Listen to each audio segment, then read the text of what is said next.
Fanikisha Microfinance Bank is a legally registered institution. We do lend to the micro business and small traders here in Kenya. We call them mama mbogas here, and we were licensed by CBK to operate the business as a non-deposit taking banking institution. Since we started the Fanikisha the end of 2022, we have managed to have 42 employees who have been working with us, and we have also managed to reach up to 3,000 customers, both here in Nairobi and Nakuru. After COVID, I saw the gap that was there. About 56% of adults in Kenya cannot access to the banks, and they even don't have the bank accounts.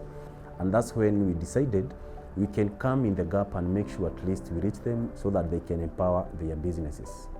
We went to the market and we saw that there were those Shylocks or people who used to give mama mbogas. If they give you maybe, for example, 1,000, by the end of the day you'll pay 1,100 on top. That's about 10% per day. They were paying about 300% per month. And that's when we come in as a microfinance, because we advance at a very low rate, and we give them up to 1 month, and they pay on a daily basis. Because when you empower a woman, you empower a nation. And that's when we started empowering the women, and they are doing well. Even at the ground, up to today, they are saying Fanikisha now is the place to be.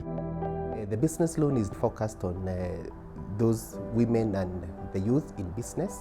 So we create a model for them so that they're able to access immediate funds that they can be able to use to grow, or they're able to meet the immediate needs, and they have a flexible repayment plan for up to 1 month.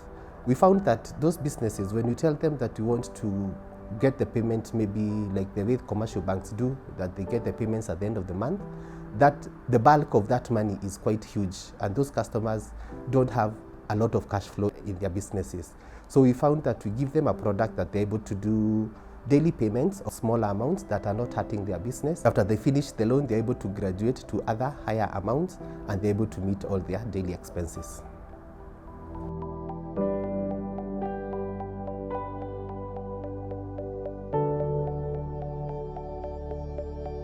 Before we lend the money to the customer, our officers on the ground do financial literacy training to them. They're able to understand what they are doing, they're able to understand their model, they're able to understand how the business is done, because we have different customers in different sectors. So after they identify, they are able to, now that's when they lend. So the challenges that we have experienced are only maybe those challenges that are external. At Fanikisha, we have invested heavily in our systems. Our system is very secure. They are monitored at 24 hours a day. It is very interactive with our customers, so whenever a customer makes a payment, they get an SMS notification immediately a payment comes in, and it also tells them the balance that is outstanding. And if there is any communication they need to do, our lines are also open. We listen to them whenever they have challenges in repayment. We are able to restructure their facilities. Fanikisha is a Kiswahili word, which means in English it means enable. So that means we enable our clients to grow from the point that we start with them to grow to get greater heights. I have more than 200 clients. I can say all of them are amazing. We have had a very good journey with them. My most successful story, I have one client. I started funding at 5,000 shillings. She was a hawker when we started off. Right now we are going to over 40,000. This client did not even have a shop. Right now she has a shop, and the business has grown, and I can see that it has impacted her life, because she's able to pay the loans on time, and also she's able to take care of her other financial obligations. I'm a daughter to a mama mboga, and I was brought up by the proceeds of a mama mboga. That's why I'm so passionate about giving people with small businesses money and being able to fund them and see them grow. As a credit officer, I've been able to build friendship with my clients. I'm able to get to hear their success stories. Sometimes I get to hear their sad stories, offer advice sometimes, and they have become now like part of our family, and they are part and parcel of Fanikisha family. One thing thing I get impressed with the customers, especially the women. I work with women a lot. If you give them a loan, they're able to invest in that business. They're able to pay on time. They give you stories. Now from where we started up to where I am. I'm thankful that I met you. This job is personal to me. I like helping people. Those small loans I give them, I do follow up from where we started and where that customer is. I love to see growth and to see where they are going, because I wouldn't like to give a customer a loan, then the following day I will not find that business. I will not be helping that customer. So I love to see growth. I love to see from where we are, from where we started, from where we are. I love to see progress. We are compassionate. We are not just there to get money or they get money from us. You know, as a credit officer, sometimes you are a marketer, sometimes you become a lawyer, an advisor, sometimes you are a pastor. So I feel so good when I'm doing this job because I love it and I'm passionate about it.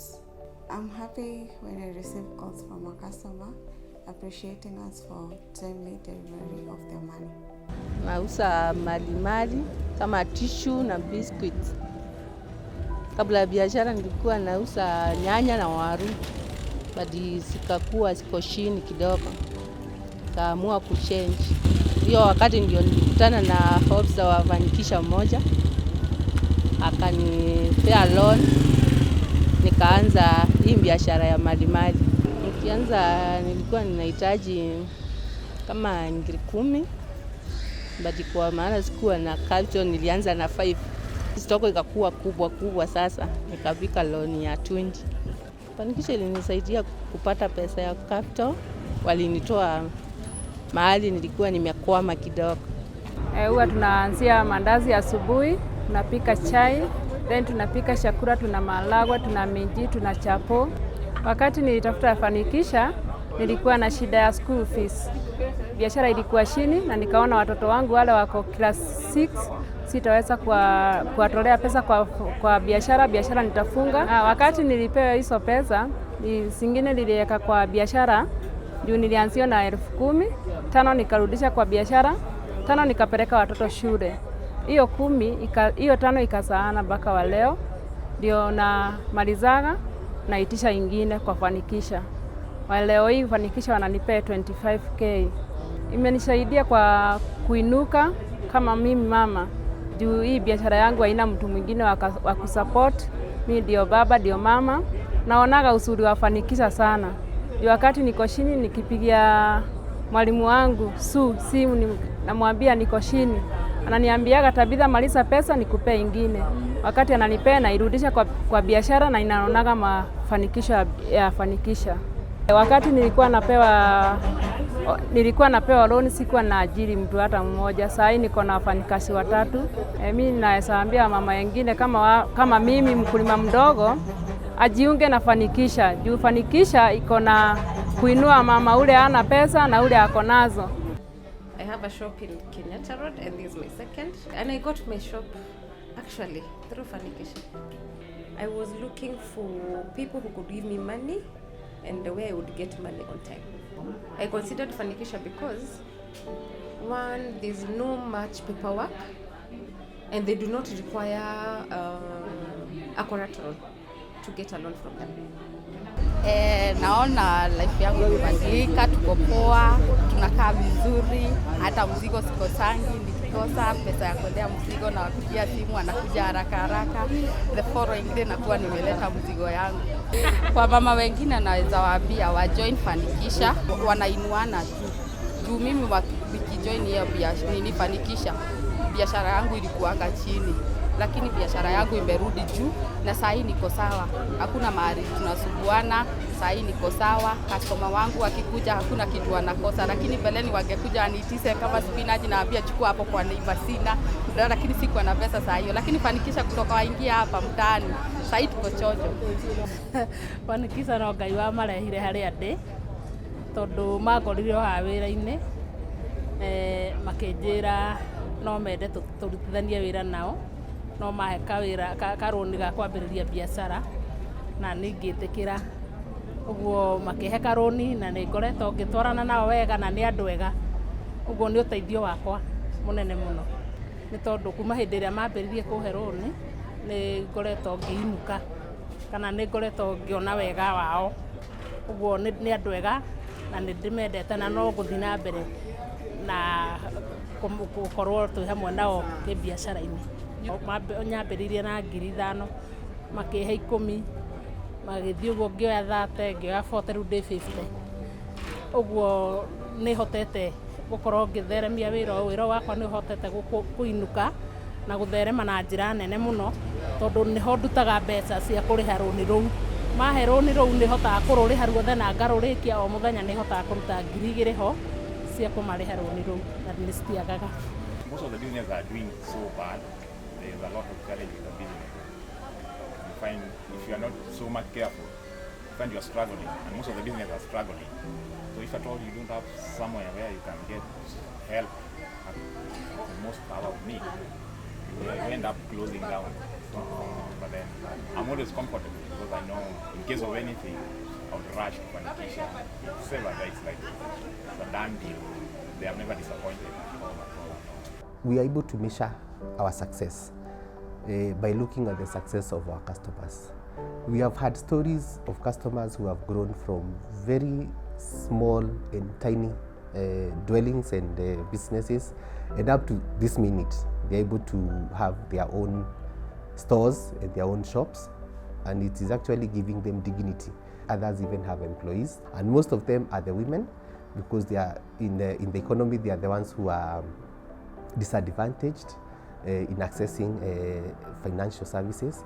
Yeah, as a company, Fanikisha Microfinance Bank, we support SDG 1, whereby it's all about poverty in our community, and that's what we have been doing, to making sure we empower these women and the young people. Also, we support SDG 8, whereby it's all about decent work and economic growth.